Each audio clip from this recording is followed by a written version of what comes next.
Student, তোমরা যারা 2024-এ উচ্চ মাধ্যমিক পরীক্ষা দিচ্ছ এবং তোমাদের ইতিহাস সাবজেক্টটা আছে, তোমাদের জন্য আজকের ক্লাসটা খুবই গুরুত্বপূর্ণ। আজকের ক্লাসে তোমাদের বড় প্রশ্ন অর্থাৎ 8 নম্বরের প্রশ্নের লাস্ট মিনিট সাজেশন নিয়ে আলোচনা করব এবং প্রতিটা অধ্যায় থেকে দুটো করে গুরুত্বপূর্ণ বড় প্রশ্ন তোমাদের বলে দেব এবং এও বলে দেব যে প্রত্যেকটা অধ্যায় থেকে কোন প্রশ্নটা সবথেকে গুরুত্বপূর্ণ। আরেকটা বিষয় যে এই শেষ মুহূর্তে তোমরা কিভাবে পড়াশোনা করবে সেটা প্রথমে একটু আলোচনা করে নেব। দেখো, তোমাদের টোটাল 80 নম্বরের লিখিত পরীক্ষা হয়, সেখানে বড় প্রশ্ন থাকে 40 নম্বরের, অর্থাৎ 5টা 8 নম্বরের প্রশ্ন থাকে, 5 8 40, এবং ছোট প্রশ্ন এসএকিউ এবং এমসিকিউ মিলিয়ে থাকে 40 নম্বরের, অর্থাৎ ছোট প্রশ্নটাকেও হালকাভাবে নিলে চলবে না। এবং ছোট প্রশ্ন এই পরীক্ষার সময় এত ভালোভাবে তৈরি করা যায়, 1-2 দিন যদি তুমি একটু খেটে নাও, এই ছোট প্রশ্নের জন্য 40 নম্বর ছোট প্রশ্ন থাকে, এতে কিন্তু 30 নম্বর পাওয়া কিন্তু খুব সহজ ব্যাপার। তার জন্য তোমাদের কি করতে হবে, বিগত 5 থেকে 6 বছরে যে প্রশ্নপত্র আছে, উচ্চ মাধ্যমিকের প্রশ্নপত্র ইতিহাস সাবজেক্টের, সেই প্রশ্নপত্র তোমাকে সলভ করতে হবে। এবারে বলবে, স্যার এই বিগত বছরের প্রশ্নপত্র এত তাড়াতাড়ি কোথা থেকে জোগাড় করব, কোথা থেকে সলভ করব? তোমরা ইউটিউবে যেমন এই ভিডিওটা আজকে দেখছো, এই ক্লাসটা দেখছো, এমনই অনেক তোমরা ভিডিও পেয়ে যাবে যেখানে সলভ করা আছে বিগত বছরের প্রশ্নপত্র। ইউটিউবে অনেক টিচার আছে যারা প্রত্যেকটা সালের প্রশ্নপত্র কিন্তু সলভ করিয়ে রেখেছেন, সেই সব প্রশ্নপত্র সলভ তোমরা দেখতে পারো। এছাড়া আমার চ্যানেলেও সলভ করা আছে, তোমরা সার্চ করে যদি আমার চ্যানেলের লিঙ্ক এসে যায় তোমাদের সামনে, সেটাও তোমরা দেখতে পারো। অর্থাৎ তোমাদের আরেকটা বিষয় বলি, তোমাদের 2020 সালে উচ্চ মাধ্যমিক পরীক্ষা হতে হতে বন্ধ হয়ে গেল করোনার কারণে। 2021 সালে টোটাল পরীক্ষা বন্ধ, পরীক্ষা হলো না। তাহলে তোমাদের কি করতে হবে, তোমাদের কোন সালের প্রশ্নগুলো তৈরি করতে হবে?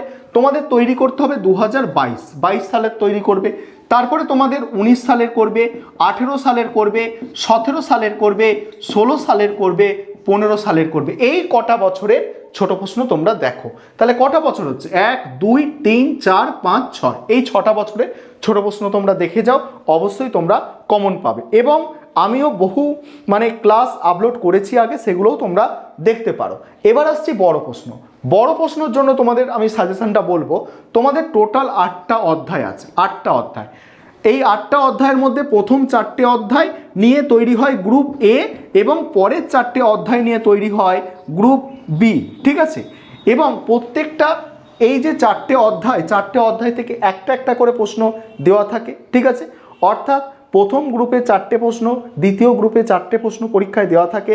প্রথম গ্রুপে বলা হয় 2টো প্রশ্নের অ্যান্সার করো, পরের গ্রুপ থেকে 2টো প্রশ্নের অ্যান্সার করো এবং তোমাদের নিজের ইচ্ছা মতো আর যে কোনো একটা গ্রুপ থেকে একটা প্রশ্নের অ্যান্সার করো। এইভাবে 5টা প্রশ্নের অ্যান্সার তোমাদের করতে হয়।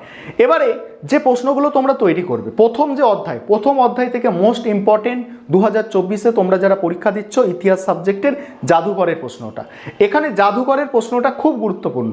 এখানে কি করবে, জাদুঘর কাকে বলে, জাদুঘরের প্রকারভেদ এবং অতীত পুনর্গঠনে জাদুঘরের ভূমিকা। কি বললাম, জাদুঘর কাকে বলে, জাদুঘরের প্রকারভেদ এবং অতীত পুনর্গঠনে জাদুঘরের ভূমিকা। এই প্রশ্নটা এখান থেকে করে যাও, একদম কমন পাবে, এটুকু নিশ্চিত।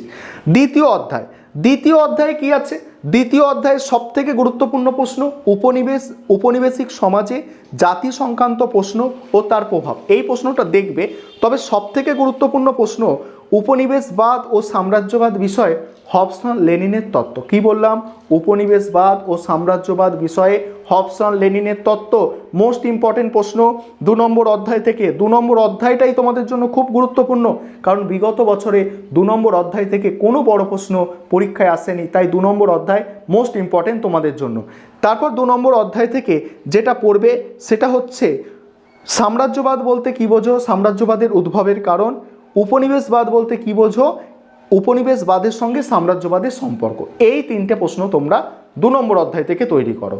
এবং শেষে আমি সম্পূর্ণ সাজেশান আলোচনা করে দিয়েছি। যারা মনে করছো যে একটু বেশি পড়বো আমরা, তোমাদের জন্য সম্পূর্ণ সাজেশান আছে, ঠিক আছে? 3 নম্বর অধ্যায়ের মোস্ট ইম্পর্টেন্ট প্রশ্ন দুটো শুনে নাও। ক্যান্টন বাণিজ্যের প্রধান বৈশিষ্ট্য এবং এই বাণিজ্যের অবসান কেন ঘটে, এটা ইম্পর্টেন্ট। আরেকটা মোস্ট ইম্পর্টেন্ট প্রশ্ন আছে, ভারতে রেলপথ প্রবর্তনের উদ্দেশ্য ও প্রভাব আলোচনা করো। এই দুটো প্রশ্ন তোমাদের 3 নম্বর অধ্যায় থেকে মোস্ট ইম্পর্টেন্ট প্রশ্ন। আরেকটা প্রশ্ন এখানে তোমরা দেখে যেতে পারো, এটাও খুব গুরুত্বপূর্ণ, অবশিল্পায়নের কারণ ও প্রভাব। তারপরে তোমাদের যাচ্ছি 4 নম্বর অধ্যায়। 4 নম্বর অধ্যায়ে চৌঠা মে আন্দোলন করতেই হবে তোমাদের, এটা তো করতেই হবে। 4 নম্বর অধ্যায় থেকে চৌঠা মে আন্দোলনের কারণ আলোচনা করো, এই আন্দোলনের প্রভাব লেখো। তারপর যেটা করবে, ব্রিটিশ শাসনকালে আদিবাসী ও দলিত আন্দোলনের বিবরণ দাও। এই দুটো প্রশ্ন 4 নম্বর অধ্যায় থেকে মোস্ট ইম্পর্টেন্ট প্রশ্ন। এবারে 5 নম্বর অধ্যায়। 5 নম্বর অধ্যায় থেকে মোস্ট ইম্পর্টেন্ট প্রশ্ন যেটা আছে, রাওলাট আইনের উদ্দেশ্য কী ছিল, গান্ধীজি কেন এই আইনের বিরোধিতা করেছিল। দ্বিতীয় গুরুত্বপূর্ণ প্রশ্ন, 1935 খ্রিস্টাব্দে ভারত শাসন আইনের প্রেক্ষাপট, শর্তাবলী এবং এই আইনের গুরুত্ব লেখো। এই হচ্ছে তোমাদের প্রথম 5 নম্বর অধ্যায় থেকে মোস্ট দুটো গুরুত্বপূর্ণ প্রশ্ন। আরেকটা দেখতে পারো লখনৌ চুক্তি এবং এই চুক্তির গুরুত্ব। পরে 6 নম্বর অধ্যায়। 6 নম্বর অধ্যায় থেকে তোমাদের দেখতে হবে 1946 খ্রিস্টাব্দে নৌবিদ্যের কারণ ও তাৎপর্য। তারপরে ভারত ছাড়ো আন্দোলনের প্রকৃতি ও গুরুত্ব। এই দুটো প্রশ্ন মোস্ট ইম্পর্টেন্ট।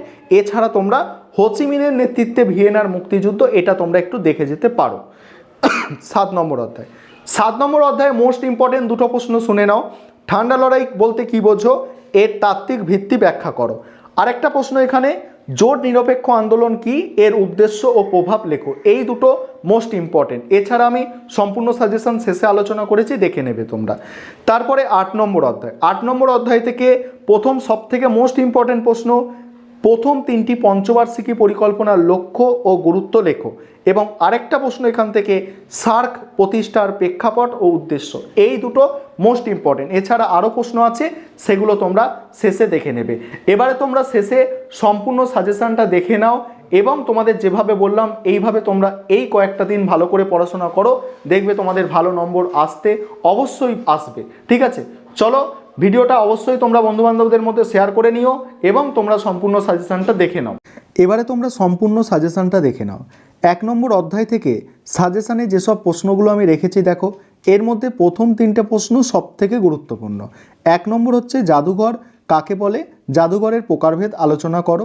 দ্বিতীয় প্রশ্ন হচ্ছে অতীত স্মরণ করার ক্ষেত্রে মিথ এবং স্মৃতিকতার ভূমিকা আলোচনা করো। 3 নম্বর হচ্ছে অতীত পুনর্গঠনে জাদুঘরের ভূমিকা।